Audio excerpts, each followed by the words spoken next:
Polling data indicates Republicans are pulling ahead in these final days ahead of the key November elections. Twitter now has a proud new owner. I told you this would happen. Let's talk about what changes are coming in the days and months ahead for the social media giant.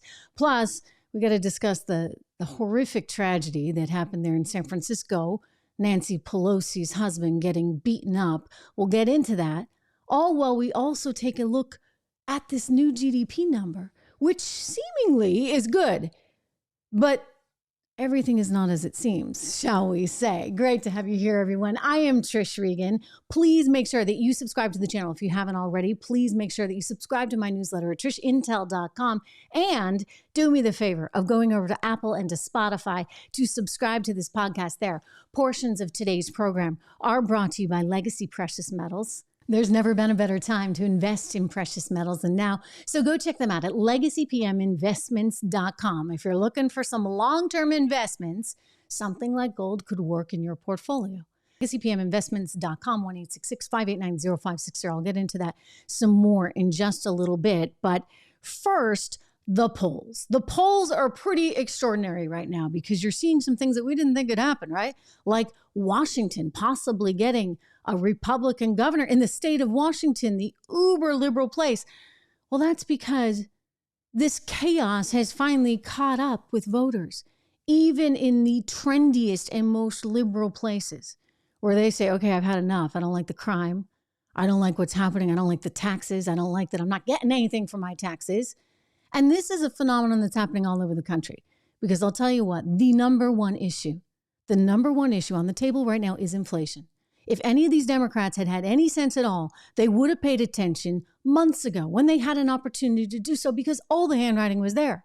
The Federal Reserve, if they wanted to keep Democrats in office, would have paid attention months ago because, again, the handwriting was on the wall. Right now, we're seeing a GDP print that, hey, you know what? More than 2% looks pretty nice, but I'll tell you, there's more to that number. It's really not that good. There's some trade issues that affected the number. There's some inflation issues that affected the number. And when you look at reality, like consumer spending and the still steady high inflation, what you see is we've got problems. Yet, listening to this guy, you wouldn't know it. Apparently, he's bringing inflation way down. Watch. Given record inflation, why should voters choose Democrats? Because it's not record inflation anymore. I'm bringing it down. Look what we inherited. I inherited 6.5% unemployment. It's down to 3.5%. We lost about 600. We lost hundreds of thousands of manufacturing jobs. We've created over 700,000 manufacturing jobs. Things are moving. Things are moving down. I'm sorry, Joe Biden. You know what? A lot of manufacturing jobs were lost. That is true. And unemployment was higher because what happened? Oh, we shut down the country. We shut down factories. The whole world shut down. China's still dealing with shutdowns. And so naturally, yes, things were not good. But you know what's amazing? Given how bad they were, you ought to be doing better, right? Like if you're way down here and even if you just do a little tiny bit, you ought to be way up here, and yet we're not. We've had 2 quarters of negative decline in GDP, followed by this recent quarter, which is not exactly as it seems, again, because of trade issues, because of inflation issues.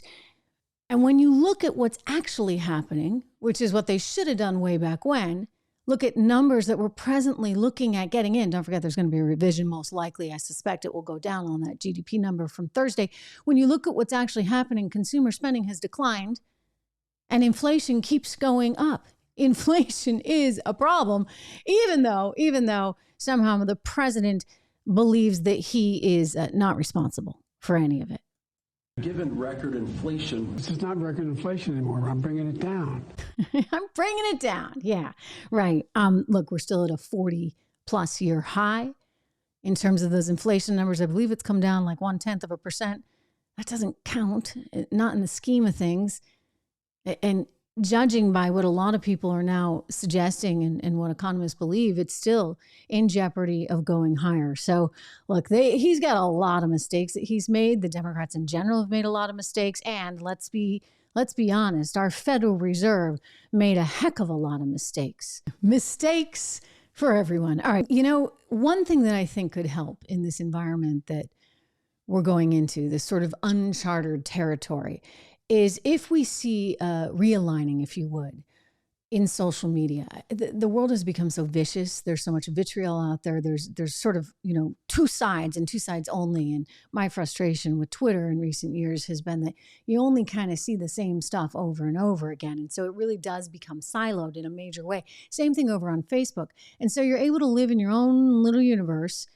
And by the way, if you're a conservative, that universe is a little bit more challenging because the social media companies don't necessarily love you living in that universe. But there's this little universe where it's kind of like just a factory of information that's regurgitated in echo chamber over and over and over again. That is what Elon Musk is trying to fix. I think he can. And you know what? If nothing else, it's worth a $44 billion shot. I told you in the beginning this deal would go through. I was right. I told you inflation would be where it is. I was right. So moral of the story, make sure you listen to this program. Make sure you're downloading it and subscribing to the channel. Anyway, Elon Musk paying the full boat there, $44 billion, and planning a lot of changes. We should be watching this company very carefully in the months ahead, because already he's laid off the top executives. Already he's indicated he wants to just decimate that workforce, a very bloated workforce in his view. And already he's made it very clear that he wants to see more opinion on the website, on the social media site, on the feed, shall I say, as opposed to just what Twitter employees think is acceptable, because that's kind of a messed up universe, right? I mean, after all, aren't they supposed to just be the mechanism? I get they're a private company, and if a private company decides they don't want certain views, maybe you might say, or the left might say, well, they're entitled to that. The problem is when an entity becomes as big as this one is in the case of Twitter, and you have other entities that are equally as large, they are effectively more important than the New York Times, more important than ABC News, CBS News, NBC News. They are sort of the be-all, end-all for controlling all this information, because they are the highway, they are the speedway. And so they need to make a decision. Are they a news organization? Are they a quote unquote publisher? Or are they just the mechanism by which lots of opinions from news organizations to individuals are published? That's where Elon Musk is stepping in, and he's taking on this debate and this controversy in a very hands-on, very expensive way. I think he probably regrets the price tag he's paying, but I think ultimately society will be thankful for the changes that I anticipate will come. And I don't think we've heard the last from this company. I do expect that he will bring it back out in a public offering when things change and when things are different. He's going to get a lot of heat in the interim, but it's a good thing. It's ultimately a good thing for society. All right, I want to turn again to what is in my estimation, kind of a misnomer, and that's that GDP print. And then we'll get to Nancy Pelosi, which very, very sad news there on her husband. But first of all, this GDP print, again, upwards of 2%. The president's taken a victory lap here. I don't buy it. I just don't buy it. And everyone I had talked to, including, by the way, my interview with Charles Thorngren from Legacy Precious Metals just the other day, I encourage you to go and listen to our 1.5 hour long discussion with all of you. We had a live conference, if you would, a live town hall, and all of you wrote in with so many great questions. You called in with questions. Make sure you go to trishintel.com because you can sign up for the next one. We're going to be doing another one next month, and just a fabulous opportunity to speak to me, of course, but also Charles, who has been so prominent in the field of gold investing for so long. So go sign up at trishintel.com. I will ensure you that you get, if you sign up for my free email, you will get a free invite, exclusive invite to the next town hall we're hosting. But look, I mean, Charles said it, and he said it quite well, and it's something that I've alluded to as well. In other words, you're going to see some fluctuations in these numbers, but the trajectory overall, at least for the near term, is that we're heading lower. And yes, GDP was decent. And who am I to say, it's wrong? But I'll tell you, when it's all said and done and they come out with the revisions, there's usually a couple revisions on these things, you will see that it's wrong and it's not as good as it looks. And we've got other problems that are catching up with us. And there's nothing the Federal Reserve can do about it. And there's nothing the federal government can do about it. And so what can we do about it?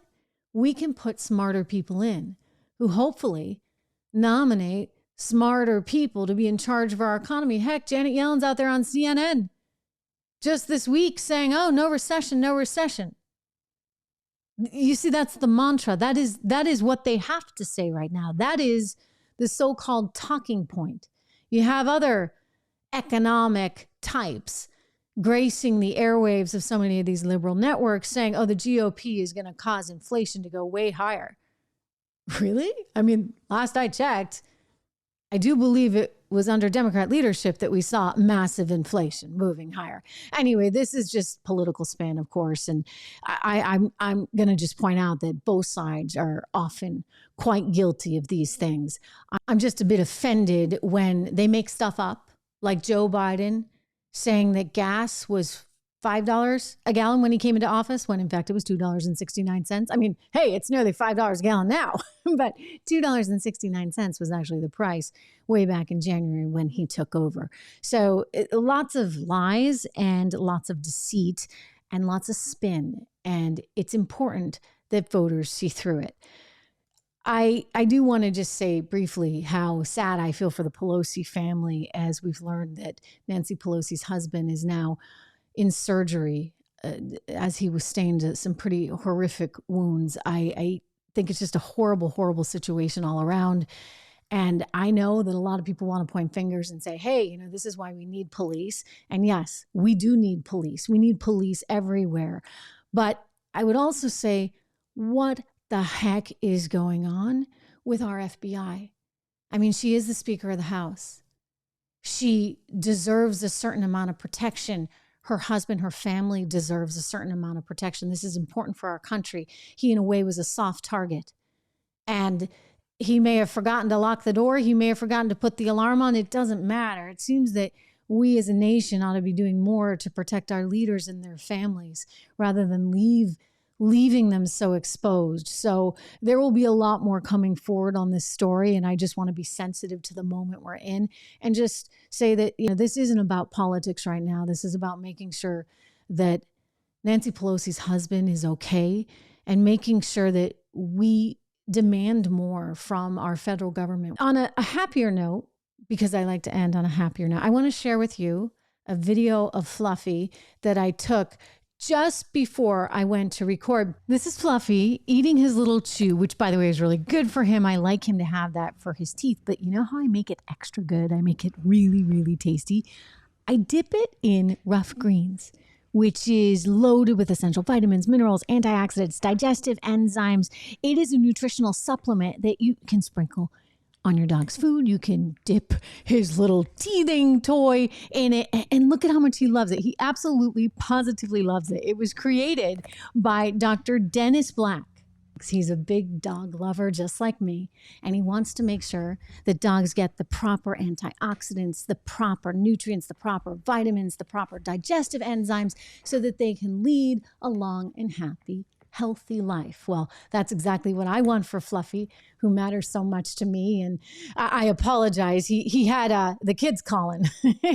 They're getting ready for Halloween, so he had some preparations that he had to attend to. But just before I sat down to record, he was here with me and just wanted to give a brief hello to everyone. Again, I just dipped that chew, which by the way is really good for his teeth. I just dipped it in a little bit of rough greens. It's a supplement that goes with his food or even on a treat like I just did. And wow, I mean, dogs absolutely love it. So I wanted to just mention that to you. Go check it out. You know, right now, Dr. Black is offering a very special opportunity where you can get a free bag of the supplement. All you have to do is pay for shipping if you go to roughgreens.com. Again, that's rough, RUFF, greens.com. Fluffy loves it.